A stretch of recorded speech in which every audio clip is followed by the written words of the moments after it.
this idea that permeates Western culture that science is the ultimate source of knowledge.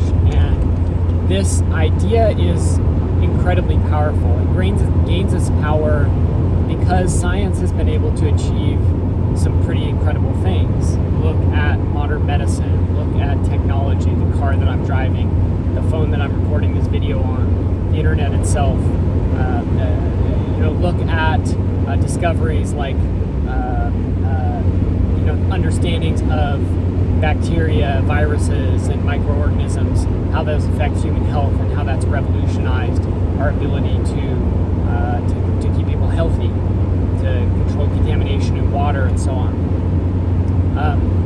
These understandings have, without a doubt, provided vast power to human societies. And this power is something that people want generally. They want control. They want to understand what's happening in the world around them and in their bodies, in their communities, and so on.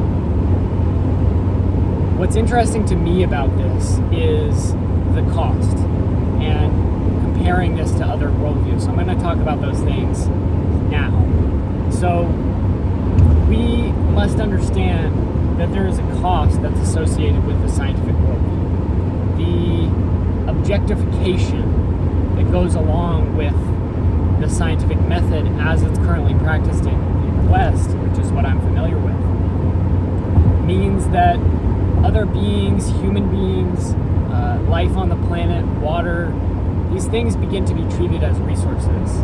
They begin to be treated as objects to be experimented on, to be researched, to be studied, to be broken down into their constituent elements, to be tested in various situations, and so on. And this is a very different worldview fundamentally than a relational worldview that looks at the world as composed of beings, of life forms, of spirit, of energy, of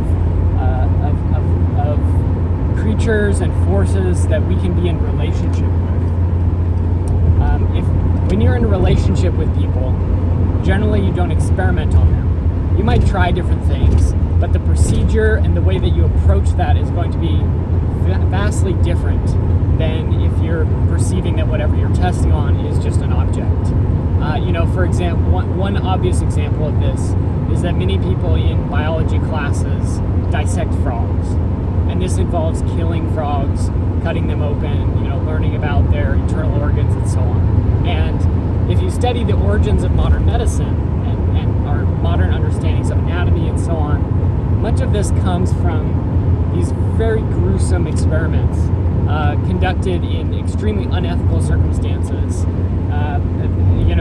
on slaves in some cases, on prisoners, on people who have mental health issues, and other situations where people could not consent to these very harmful and destructive things that were being done to them.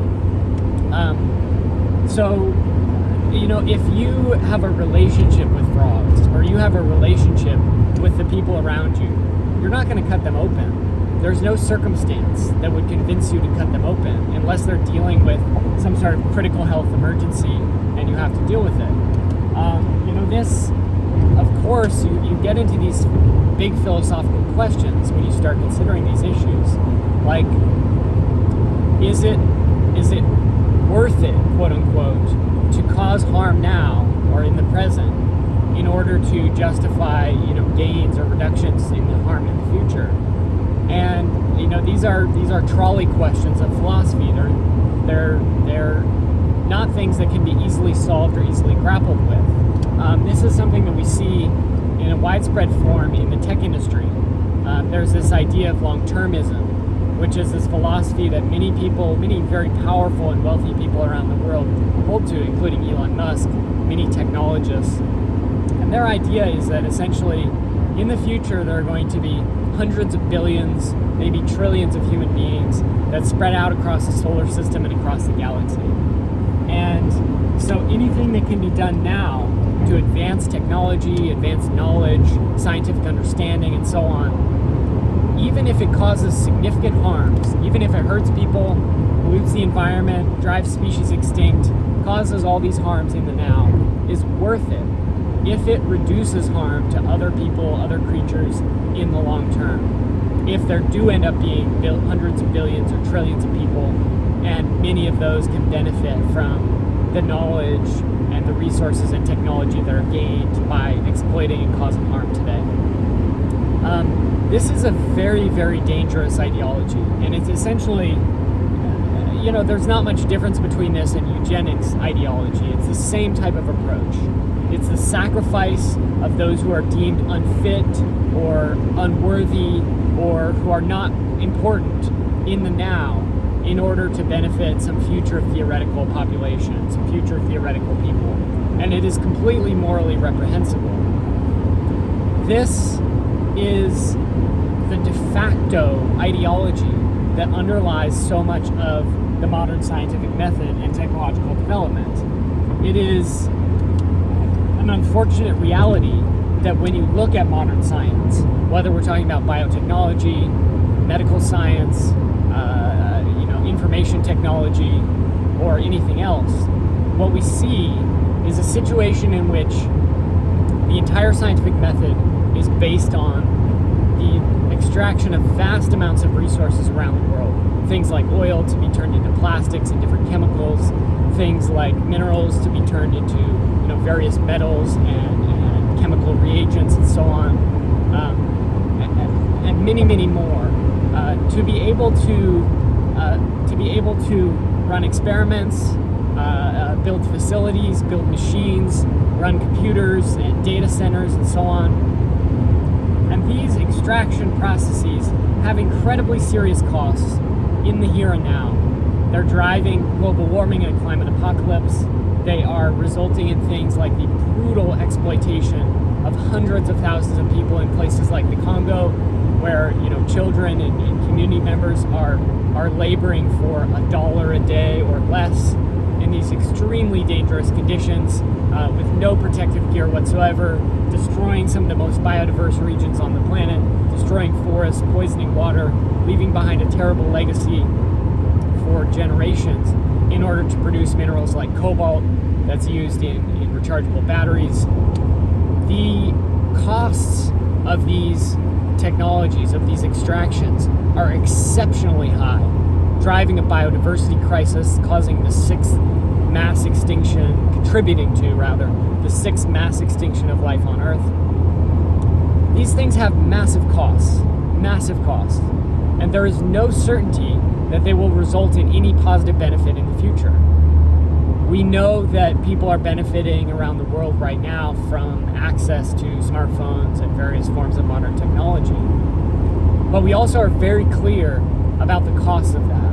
We're living in an era of ecological collapse, and scientists are predicting that there will be 1 billion climate refugees on the planet by 2100. That is a recipe for complete breakdown of society. When we begin experiencing multiple simultaneous crop failures around the world, that's predicted to happen in the relatively near future as well.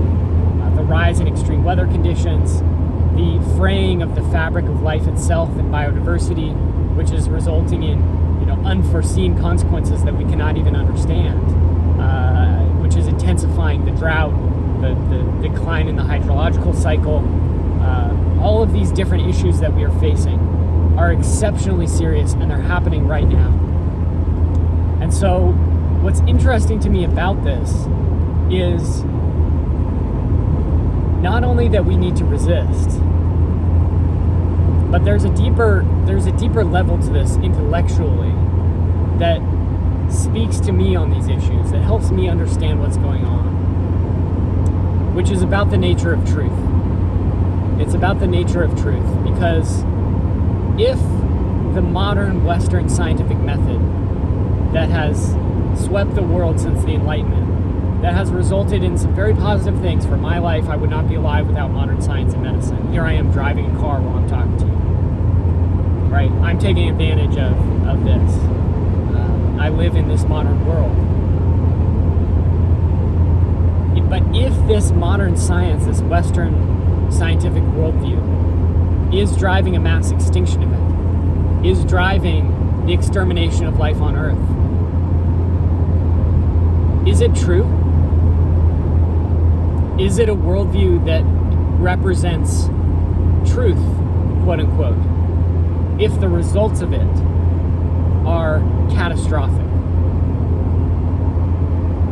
Or could we say that a worldview that is based on allegiance to life itself, that sees the spirit in the land, that sees the life in water, that sees the kinship with other creatures on this planet, a worldview that would not engage in experimentation in the Western sense, that's dependent on resource extraction, the destruction of mountains, the poisoning of rivers, the toxification of our oceans and the air?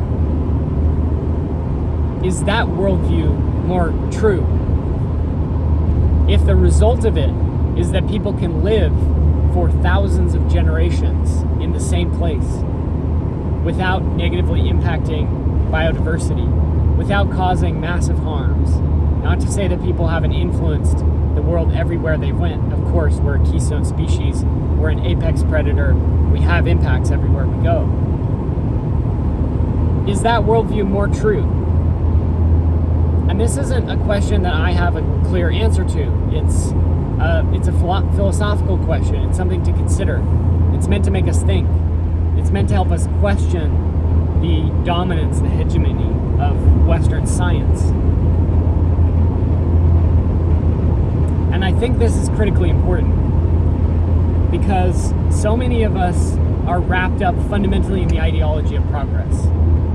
Progress is the defining characteristic of the Western scientific worldview that has come to dominate the world since the Enlightenment. And the ideology of progress has driven countless genocides, catastrophes, and is currently driving the ecocide of our entire planet. So for my part, I question Western science. I question the need for it. I'm not saying that we should throw everything away, that we should throw out the baby with the bathwater, because there are certain discoveries, there are certain understandings that we have come to that are important and I believe should be kept, should be held on to. And yet, the cost of continuing this ideology of progress may be life itself. It may be a future for our children, for my nephews, for our grandchildren and future generations. It may be hundreds of thousands, millions of species on this planet. Entire species wiped out. Is that worth it? Is that worth it so that we can understand the chemistry of how an internal combustion engine works? Is that worth it so that we can launch satellites into the cosmos and study the Big Bang? Is that worth it so that we can run society in the current way it's functioning with abundant access to energy and with things that that I'm dependent on and that many of us are dependent on? Industrial medicine in the form that exists now. Industrial food production in the form that exists now. Rapid transportation back and forth like this car that I'm sitting in right now. Is it worth it if the cost is life itself for the future? If the cost is millions of species? If the cost is a catastrophic future for our children, for future generations, and for many of us right now? Is it worth it? And the question that I would like to challenge people with who are watching this video is, what if you're not the one paying the price? What if you're the recipient of all the benefits of that scientific worldview, of this industrial modernity, of this way of life, and you yourself don't have to pay any of the costs? What if you are at the top of an imperial pyramid that exists to deliver wealth and resources and power to you and to people like you, people like us, and other people are paying the price? Children in the Congo are paying the price. The Hangana Manyawa people in Indonesia are paying the price. The vaquita porpoise is paying the price. The Douglas fir forests in southwestern Oregon are paying the price. The North Atlantic right whales are paying the price. The passenger pigeons and the bison paid the price. The indigenous communities of North America have paid and are continuing to pay the price. What if you're at the top of that pyramid and you're not paying the price, but you're just reaping the benefit? How does that affect your moral reasoning? How does that affect your decision making on these issues? Are you thinking clearly? Are you thinking from your ego? Are you thinking from what is comfortable and convenient and makes you happy, rather than your heart and what's right? That's the question that I have for you. And I can't answer those questions for anybody else, but I know for me the answer is crystal clear. It is crystal clear. There is no doubt whatsoever in my mind, and there has not been for decades, that this industrial, modern civilization must end. And it will end. Regardless of whether or not we take action to end it, it will end sooner or later because it is unsustainable. It is destroying the foundation that it rests upon. But for my part, the sooner it comes down, the sooner we move back to a closer relationship with the land, to a simpler way of living, to lower energy ways of life, into a relationship with the land, the water, and the other creatures around us, the better. The sooner that happens, the better. Because every day that goes on, 100 more species are driven extinct. And every day that goes on, more square miles of forest are lost. More rivers are desiccated. More soil is eroded. More dead zones expand in the ocean. More pollution is released. More toxic chemicals are built and created in factories and released into our atmosphere, into our water. More carbon pollution enters the atmosphere. More land is destroyed. More habitat is lost with every single day that goes by. So for me, I feel like we're living in a situation similar to that of the abolitionists in the North during the Civil War, where many people in the North were content with slavery. They were content because it didn't affect them personally. In fact, they reaped some benefits from it. They got access to cheaper products like cheaper cotton. It didn't hurt them. The harms of slavery were far away. The suffering was far away. And it took the work of brave people writing books, giving speeches, going out into the community, exposing the violence and the unjustness of what was happening, the injustice that slavery was, the horrors of that system. Taking action, standing up, taking risks. People like John Brown gave their life to try and fight slavery, to try and stop this abomination from continuing. That's the type of world we're living in right now. That is the situation that we are living in today. Except it's global. It's not just in the United States. And we are much more dependent upon the system than people in the North were on slavery. We're economically dependent. We're dependent for our food, our water, our medicine, our housing, our clothing, everything on this system that produces extreme injustice, extreme cruelty, destruction, devastation, death, and ecological collapse.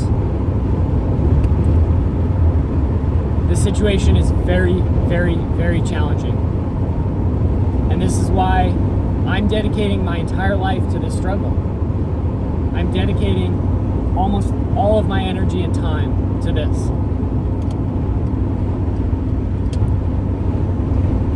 The few hours and days and weeks that I spent doing other things are because I need to recharge and get some energy so that I can keep fighting, so that I can keep going, so I can take action, so that I can be strong, and I know in my heart that I'm right and I can show up when I'm needed in the right way. And that's the challenge. That's the end of this video. That's what I want to tell you all. Is that we all need to be doing this. We all need to be taking action. We all need to be John Brown. We all need to be Frederick Douglass. We all need to be Sojourner Truth. We all need to be speaking up and taking action and taking risks and doing things to change this. And it's not easy. It is an extremely difficult situation. And just like in the Civil War, I believe that ultimately it will require some level of force. I don't know what that looks like, but I believe that this movement to defend the planet, to stop the destruction of life, to change the course of this empire, to stop the progressive devastation of the only world known in the universe to support life. It's not going to be easy. Every day there are human rights and environmental defenders who are being killed around the world. Killed, tortured, sent to jail, imprisoned, harassed, fined, beaten for their action, for trying to take action to defend the planet and defend their communities. Those people are taking risks. Those people are taking action in line with their heart, in line with what's right. And the question for every single one of us needs to be, why are we not doing that? And if we are doing it, then how can we be more effective? How can we be more strategic? How can we achieve more? How can we make better progress, ironically, towards these goals?